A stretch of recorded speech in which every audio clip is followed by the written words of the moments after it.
digital sekarang, informasi dengan cepat bisa kita dapatkan. Namun di lain sisi, hoax juga dengan cepat bisa menyebar dan kita temukan di mana-mana. Oleh karena itu, pembicaraan mengenai literasi digital sangat kita butuhkan untuk kita bahas sekarang. Nah, hari ini kita sudah bersama dengan Ibu Vicky Yulia Rahmawati selaku seorang tenaga pendidik di SMK Yadika 4. Halo Ibu Vicky, halo, kamu sudah hadir hari ini. Sama. Baik Ibu, menurut Ibu seberapa penting literasi digital sebagai bekal masyarakat di era sekarang ini? Oke. Untuk peran literasi sendiri dalam penyebaran informasi digital itu menurut Ibu sangat penting ya.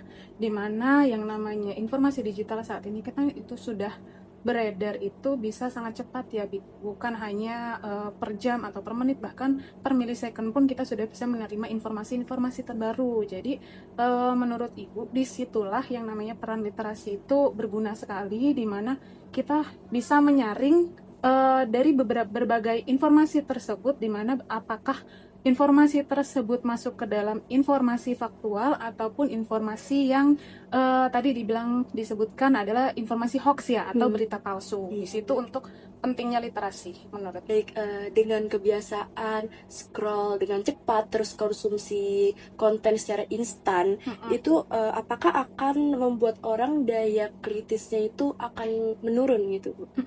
Oke, kaitannya dengan scroll cepat di media sosial, karena tren masyarakat saat ini di mana kita sering scroll media sosial, baik itu Instagram maupun TikTok, itu kan kita tidak menyaring informasi tersebut ya, apakah informasi tersebut faktual ataupun masuk ke dalam berita hoax. Jadi karena kita kebiasaannya scroll terus, kita tidak melakukan penyaringan, maka di situ masyarakat itu terbiasa untuk menerima informasi secara instan, betul. Nah, di situ jadi kebiasaannya adalah kita untuk malas berpikir, kita menerima apa saja yang sudah dituangkan dalam berita tersebut. Di situ jadi pengaruhnya adalah ke masyarakat yang malas berpikir dari situ.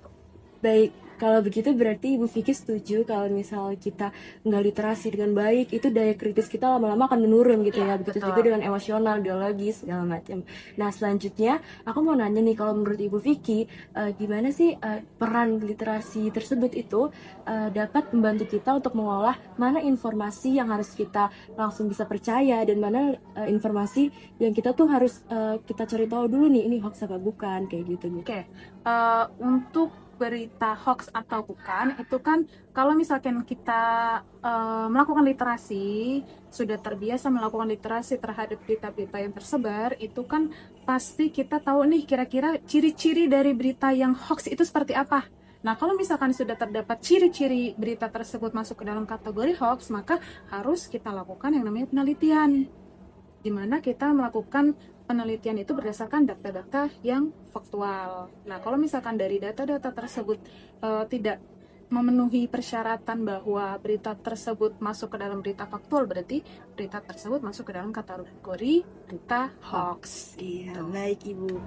Baik, terima kasih banyak Ibu Vicky atas kesempatannya hari ini. Ya, sama-sama. Semoga pembahasan ini dapat bermanfaat untuk kita semua. Saya Diandra pamit undur diri. Terima kasih. Terima kasih.